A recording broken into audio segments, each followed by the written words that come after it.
Bagaimana jika selama ini kita salah memahami diri kita sendiri? Bagaimana jika pikiran yang kita anggap lahir dari lipatan abu-abu di dalam tengkorak sebenarnya tidak sepenuhnya berasal dari otak?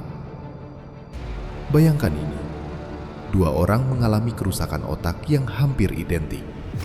Secara medis, hasil pemindaian mereka tampak sama. Namun satu kehilangan ingatan dan identitas dirinya, sementara yang lain tetap mampu berpikir jernih, bermakna, bahkan mengalami kesadaran spiritual yang lebih dalam dari sebelumnya. Jika otak adalah sumber tunggal pikiran, bagaimana paradoks ini bisa terjadi? Di titik inilah sains modern mulai berbisik, pelan, hati-hati, tentang sesuatu yang telah lama disuarakan oleh kebijaksanaan kuno, bahwa pikiran mungkin bukan produk otak sepenuhnya, bahwa otak lebih mirip antena daripada pabrik, penerima, bukan pencipta. Dalam video ini, kita akan menyingkap lapisan demi lapisan tabir yang selama ini menutupi hakikat kesadaran. Kita akan menelusuri jejak pemikiran para filsuf kuno, ilmuwan kontemporer, dan tradisi kebijaksanaan yang memandang manusia bukan sekedar kumpulan sel, tetapi sebagai makhluk dengan dimensi batin yang melampaui materi.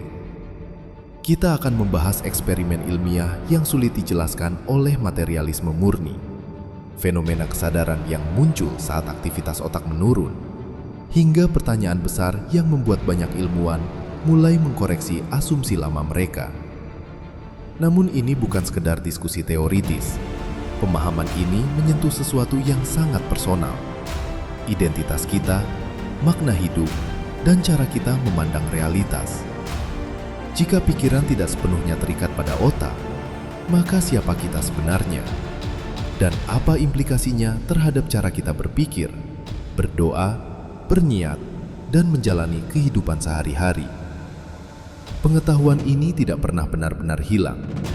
Ia hanya tersimpan di balik simbol, bahasa metafora, dan ayat-ayat alam yang sering kita lewati tanpa merenung. Mungkin karena kebenarannya terlalu mengguncang, atau mungkin karena manusia modern terlalu sibuk mengukur hingga lupa merasakan. Bersiaplah, kita akan melangkah ke wilayah di mana sains bertemu kesadaran, dan rasio mulai memberi ruang pada kebijaksanaan yang lebih dalam. Dan pertanyaannya bukan lagi apakah pikiran lebih dari sekedar otak, melainkan, apakah kita siap menerima kebenaran itu?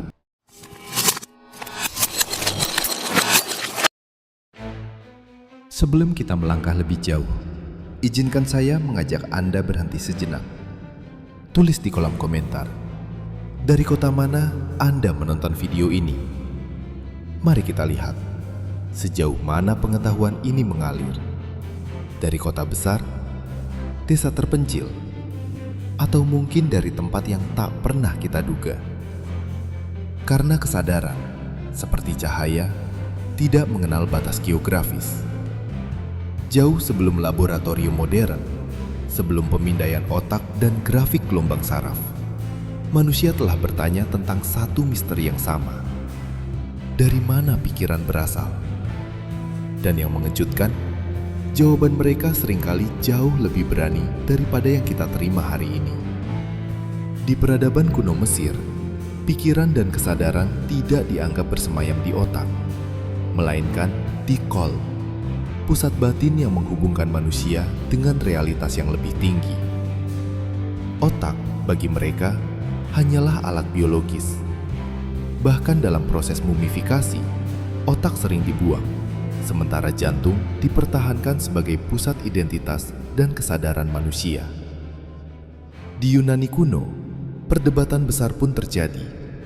Plato memandang jiwa sebagai entitas non-fisik yang telah ada sebelum tubuh dan akan tetap ada setelah kematian.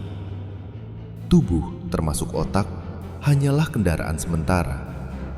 Pikiran menurutnya mengingat kebenaran, bukan menciptakannya. Sebuah gema dari konsep bahwa pengetahuan sejati datang dari mengingat kembali sesuatu yang lebih dalam. Melompat ke timur, filsafat India kuno berbicara tentang cita, lapisan kesadaran yang melampaui pikiran rasional. Pikiran bukan sumber utama, melainkan riak di permukaan samudera kesadaran. Dalam tradisi ini, otak hanyalah instrumen kasar untuk mengekspresikan sesuatu yang jauh lebih halus. Namun menariknya, pandangan ini juga hidup dalam tradisi monoteistik, meski sering disalahpahami. Terdapat penekanan kuat bahwa manusia bukan sekedar tubuh, dan bahwa kesadaran, niat, dan pemahaman memiliki dimensi non-material. Pikiran dipandang terkait erat dengan makna, tujuan, dan tanggung jawab, sesuatu yang sulit direduksi menjadi reaksi kimia semata. Lalu mengapa pandangan ini perlahan menghilang? Jawabannya terletak pada kebangkitan materialisme di era modern. Ketika sains mulai mencapai kemajuan luar biasa dengan metode pengukuran dan eksperimen, hanya yang bisa diukur dianggap nyata. Otak bisa ditimbang, dipindai, dan dianalisis. Pikiran tidak. Maka, perlahan, pikiran dipersempit maknanya, direduksi menjadi aktivitas neuron. Apa yang tidak bisa dimasukkan ke mikroskop dianggap ilusi. Namun ada harga yang harus dibayar. Dalam proses ini, manusia kehilangan kedalaman makna. Kesadaran diremehkan, pengalaman batin dianggap sekunder, dan pertanyaan tentang siapa kita sebenarnya digantikan dengan bagaimana mekanismenya bekerja. Ironisnya, kini sains sendiri mulai menemukan celah dalam asumsi lamanya. Semakin dalam para ilmuwan menyelidiki kesadaran, semakin mereka menyadari bahwa model lama tidak cukup. Fenomena seperti kesadaran saat otak hampir tidak aktif, pengalaman mendekati kematian, dan intuisi mendalam yang muncul tanpa proses logis, semuanya menantang narasi bahwa pikiran hanyalah produk sampingan jaringan saraf. Maka mungkin pengetahuan ini tidak pernah benar-benar hilang. Ia hanya disimpan, menunggu saat ketika manusia cukup rendah hati untuk bertanya kembali. Dan pertanyaannya kini bukan hanya milik filsuf atau ilmuwan. Pertanyaan ini adalah milik Anda. Jika pikiran bukan sepenuhnya berasal dari otak, lalu apa sebenarnya peran otak itu sendiri?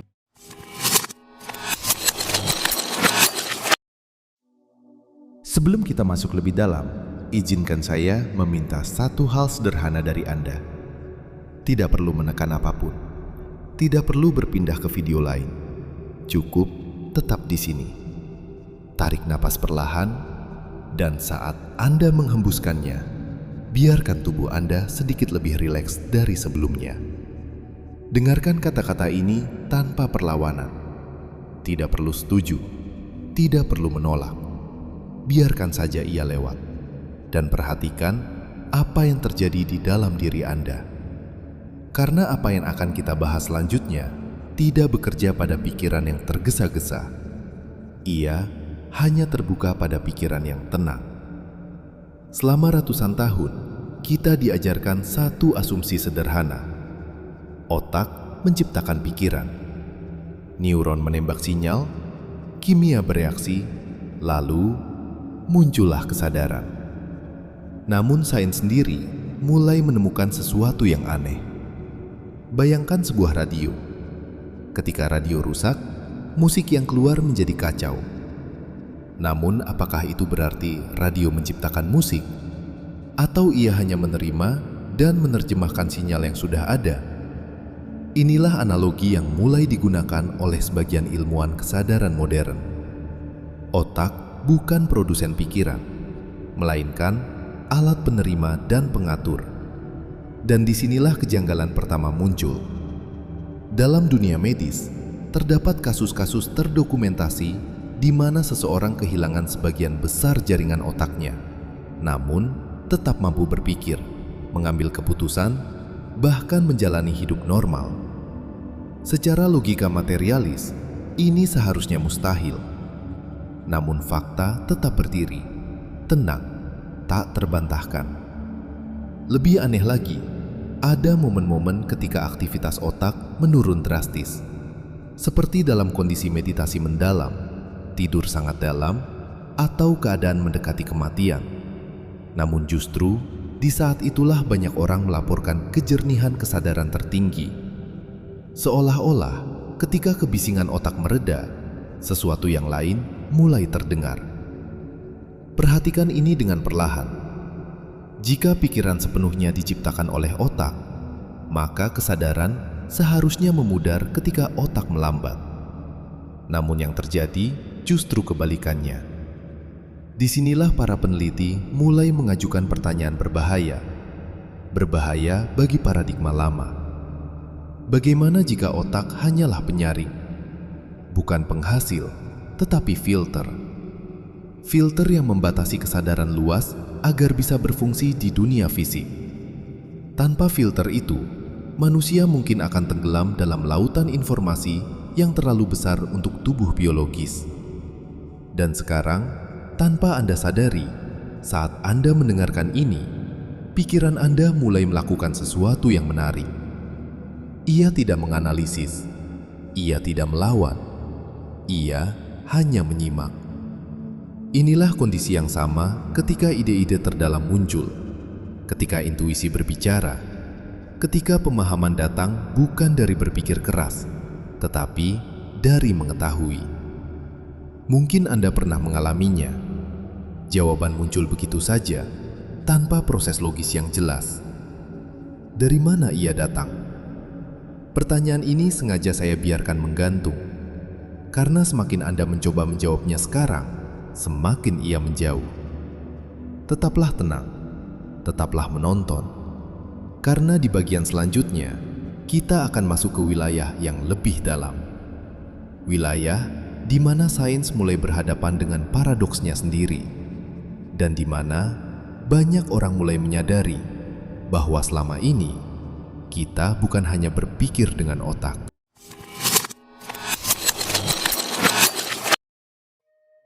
Sekarang, biarkan kita melangkah sedikit lebih dalam. Tidak perlu tergesa. Pikiran yang terburu-buru hanya akan melihat permukaan. Namun pikiran yang tenang akan mulai menangkap pola.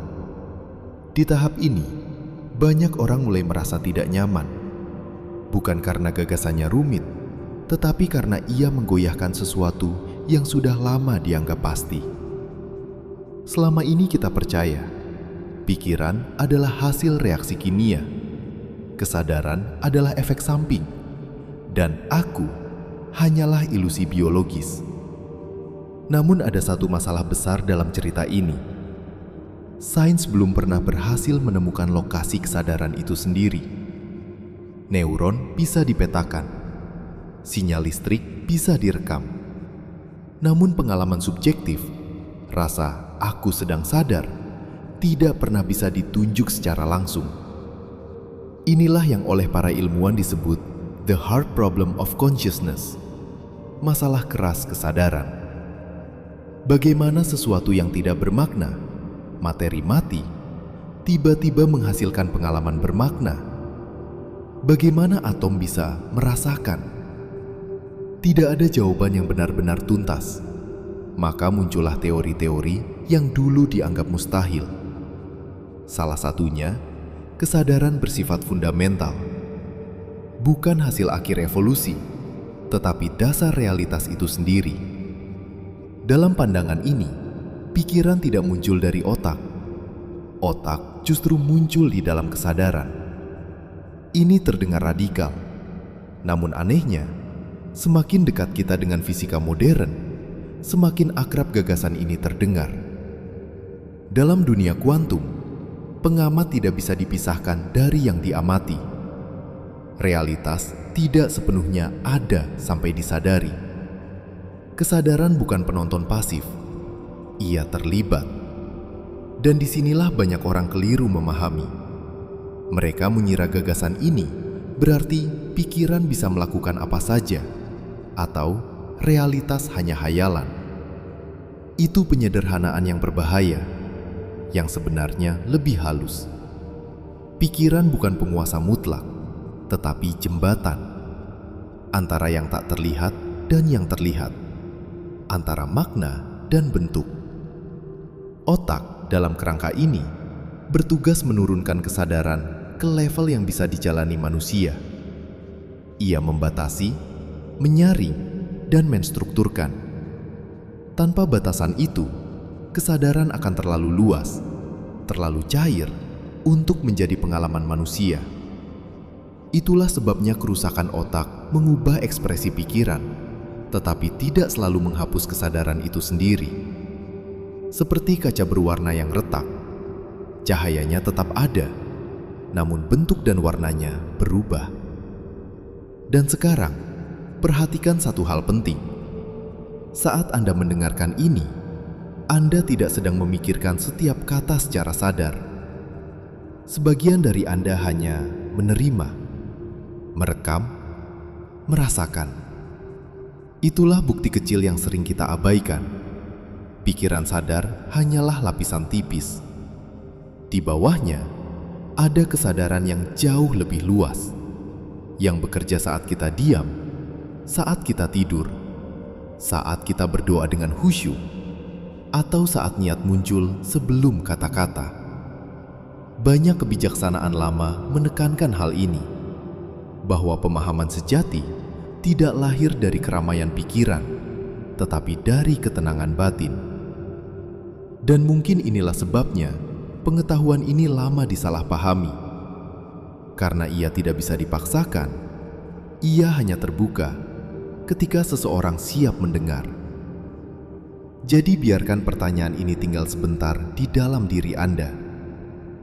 Jika pikiran bukan sepenuhnya milik otak, jika kesadaran lebih luas dari tubuh, maka bagaimana seharusnya kita hidup?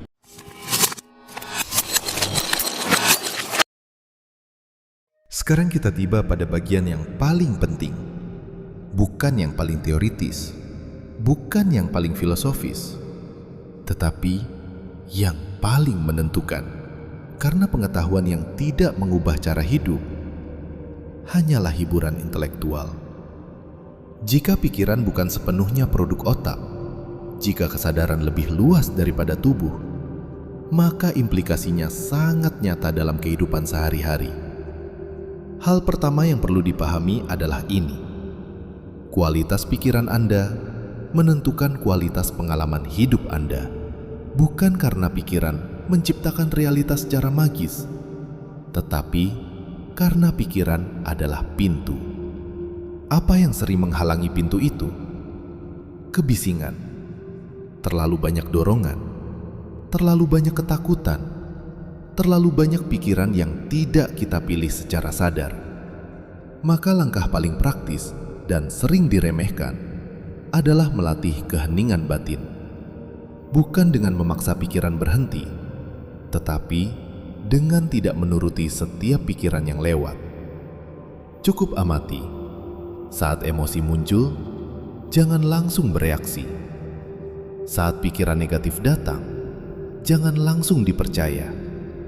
Karena jika otak adalah filter, maka emosi berlebihan adalah tanda bahwa filter sedang terlalu sempit atau terlalu tegang. Keheningan membuat filter menjadi jernih. Inilah sebabnya mengapa niat yang tenang sering jauh lebih kuat daripada usaha yang dipaksakan. Mengapa doa yang khusyuk terasa berbeda dari kata-kata yang diulang tanpa kesadaran. Mengapa keputusan terbaik sering datang setelah kita berhenti berpikir keras. Aplikasi kedua adalah kesadaran terhadap niat. Jika kesadaran lebih mendasar daripada materi, maka niat bukan sekedar pikiran kecil di kepala. Ia adalah arah batin. Banyak orang melakukan hal yang benar, tetapi dengan niat yang kacau. Hasilnya pun terasa kosong. Mulailah bertanya sebelum bertindak. Dari ruang batin mana tindakan ini lahir? Dari ketakutan? Dari ego? Atau dari kejernihan? Pertanyaan sederhana ini, jika dibiasakan, akan mengubah cara Anda bekerja, berbicara, bahkan diam. Aplikasi ketiga, dan ini sering menjadi jebakan, adalah tidak terjebak pada ilusi keistimewaan. Banyak orang yang mempelajari kesadaran justru jatuh ke perangkap baru, merasa lebih sadar, merasa lebih tahu. Padahal kesadaran sejati justru melahirkan kerendahan hati. Semakin dalam seseorang menyadari luasnya realitas, semakin ia tahu betapa terbatas dirinya.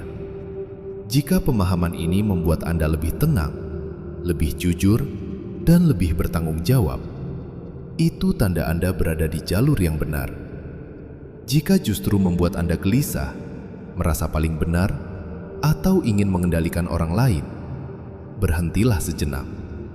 Itu bukan kesadaran. Itu hanya ego yang berganti pakaian. Dan terakhir, aplikasi yang paling halus namun paling berdampak. Hadir sepenuhnya dalam momen sederhana. Makan dengan sadar, mendengar dengan utuh, diam tanpa merasa bersalah. Disitulah kesadaran bekerja tanpa harus dijelaskan. Tidak perlu pengalaman mistis, tidak perlu simbol rumit.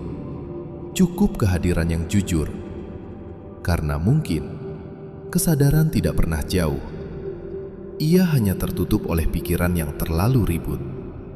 Dan ketika kebisingan itu mereda, walau hanya sedikit, Anda akan mulai merasakan sesuatu yang sulit dijelaskan, namun sangat dikenali. Rasa pulang. Kita telah berjalan cukup jauh. Bukan hanya melalui teori, sejarah, dan sains, tetapi melalui pertanyaan yang perlahan mengarah ke dalam diri. Di awal, kita mengguncang satu keyakinan lama, bahwa pikiran hanyalah produk otak. Lalu kita melihat bagaimana kebijaksanaan kuno dan sains modern dari arah yang berbeda justru mulai bertemu pada satu titik yang sama, bahwa otak mungkin bukan pencipta kesadaran, melainkan perantaranya. Kita menelusuri bagaimana kesadaran tetap hadir ketika aktivitas otak melemah, bagaimana pengalaman batin tidak selalu sejalan dengan apa yang tampak di pemindaian medis, dan bagaimana paradigma lama yang terlalu menyederhanakan manusia menjadi mesin biologis mulai menunjukkan retaknya. Namun inti dari semua ini bukanlah untuk membuktikan siapa yang benar. Bukan untuk menggantikan satu dogma dengan dogma baru. Intinya adalah cara kita memandang diri sendiri. Jika pikiran lebih luas dari otak, maka manusia lebih dalam dari yang selama ini ia kira. Dan jika kesadaran bukan sekedar efek samping materi, maka hidup bukan sekedar rangkaian kejadian acak tanpa makna. Setiap niat menjadi penting. Setiap kesadaran kecil memiliki bobot. Setiap pilihan, bahkan yang tampak sepele, memiliki gema batin. Mungkin itulah sebabnya ketenangan selalu menjadi pintu. Mengapa kebijaksanaan tidak pernah datang pada pikiran yang gaduh? Dan mengapa kebenaran yang paling dalam sering terasa akrab, seolah kita tidak mempelajarinya, tetapi mengingatnya kembali. Sekarang, sebelum video ini benar-benar berakhir, izinkan saya meninggalkan satu pertanyaan. Bukan untuk dijawab di kolom komentar, tetapi untuk dibawa dalam diam. Jika pikiran Anda bukan sepenuhnya milik otak, jika kesadaran Anda tidak sepenuhnya terikat pada tubuh, maka bagian mana dari diri Anda yang sebenarnya sedang mendengar ini sekarang? Jika video ini memberi Anda sudut pandang baru, atau bahkan sekedar membuat Anda berhenti sejenak dan merenung, biarkan ia terus hidup. Tinggalkan jejak di kolom komentar. Bagikan kepada mereka yang mungkin sedang mencari, meski belum tahu apa yang mereka cari. Dan jika Anda ingin melanjutkan perjalanan ini, ke lapisan kesadaran yang lebih dalam, ke pengetahuan yang sering luput dari percakapan sehari-hari, tetaplah bersama channel ini. Karena mungkin bukan Anda yang menemukan pengetahuan ini, melainkan Pengetahuan inilah yang sedang menemukan Anda.